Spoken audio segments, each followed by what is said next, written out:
waste another day. Eyes on my display. You say we need a change, and I feel that you mean it. It may not look like it, but I'm actually sitting in the Explorer's Lounge of the Viking Mars ocean cruise ship. This is not like any other cruise ship lounge I've ever been in. And that's part of why, as we'll discover, Viking Cruises has changed their name to just Viking, no more cruises. We're going to show you why as we take you along on this ship.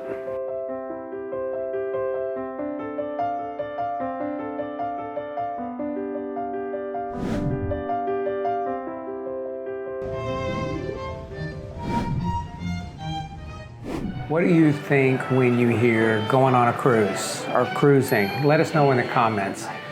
Many people think, us included for a while, that means huge ships, crowds, buffets, money grabs, art shows, bingo, scooters, and all this other stuff. That's not necessarily what you may be thinking is relaxing for a cruise. And Viking's been thinking about that too. While we've been on this ship, we've been hearing a lot from the cruise director.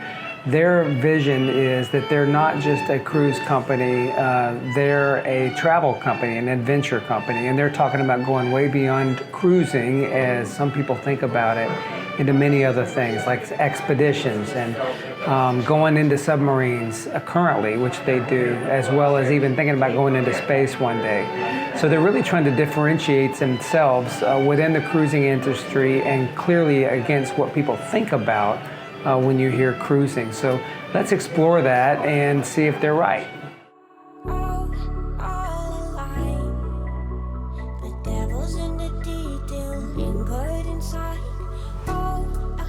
So let's talk about the first way Viking is very different from everybody else, and that is every one of their ships on the ocean is exactly alike. And you may think, wow, that sounds boring or something you may not think would be a positive, but we actually found it's a real positive. We wouldn't change really one thing so far about what we've discovered on this ship. And we have 2 more Viking cruises already planned. So when we get on those ships, we're going to be very familiar with the ships and the restaurants and the areas and that kind of stuff. And what's really neat about this one in particular, and I guess all of them, is there's so much space. I'm just sitting out here with Chris on the pool deck, and as you can see, we've got tons of room. There's space everywhere on the ship, in addition to really sophisticated, nice, comfortable facilities for us to enjoy. So if that's predictable, we'll take it, and we're really excited about our upcoming adventures on more Viking cruises and adventures.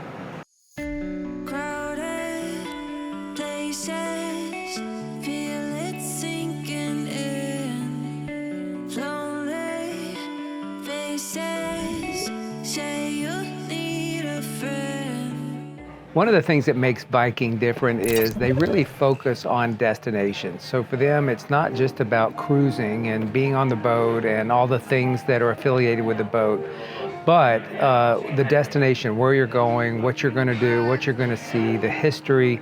And so they put a lot into that in terms of the programming. They call it enrichment. So on board, we have historians, we have astronomers, we have different people doing lectures and different activities that revolve around the destinations that we're at. And it really enriches the experience. Very different from just going ziplining or enjoying the boat or whatever that may be. And we like that. What we have found though is we really like being on the boat. So for us, because we're slow travelers, we really sometimes have difficulty getting into the destination if you're just going to be there a day. So we're having a balance here of enjoying learning and the enrichment in the programs and getting out and about some. But for us, given the slow travel that we do, we really like cruising as an experience on the boat and interacting with all the things here. So that's something that we've learned and are kind of figuring out as we go along in our early retirement.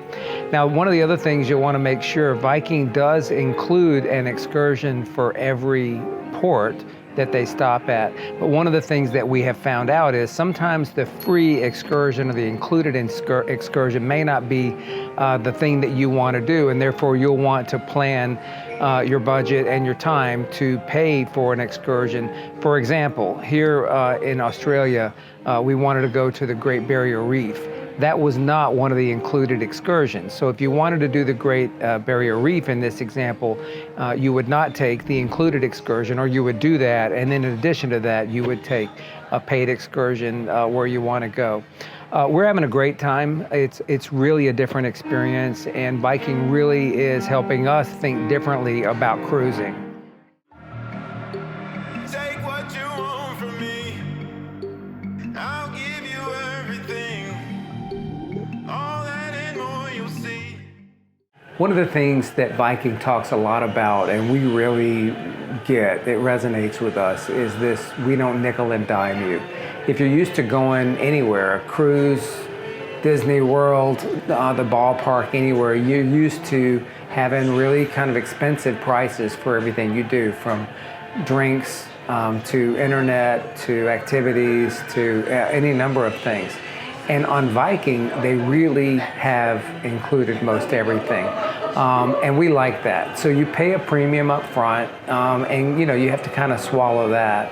But once you do, there's very little expense involved. In fact, I don't think we've spent an extra dime except for a couple of haircuts since we've been on board. We even went to the spa and we're kidding with them on a day where we asked them if there was a special. They said, no, we don't do specials. So they really are kind of no nonsense about it. Most things are included, and for those that are extra, it kind of is what it is. I think it's very reasonable. Even the drink prices on board are considerably reasonable compared to many others, and they include the gratuity, which is many times added at 18 or 20% other places. So the notion of having things included and not having to worry about signing a check and spending and having a big bill at the end of the cruise is really a nice thing, and they do it really well. Come to the gardens, darling, I will wait for you. Here I will sit till morning like true lovers do.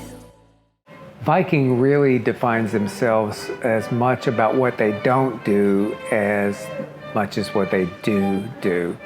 And when it comes to what they don't do, they're very proud of the fact that they don't do pool games. They don't do kids. There's no kids on the cruise. You have to be 18 or older. There's no charge for Wi-Fi. There's no charge for the special restaurants, and there's no art auctions. So they're not trying to sell you art in some auction environment. So there's a lot of things that they're very proud of that they don't bring to the experience that we really enjoy.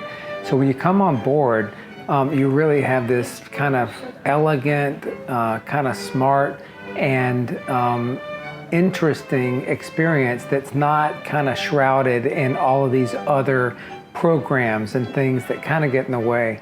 We've really enjoyed that, and we think Viking's onto something for the folks that that appeals to, and it really lets you kind of enjoy the whole experience without all of that noise, and just step back and have some fun, get smart about where you're going and the history of the places you've been, and enjoy yourself.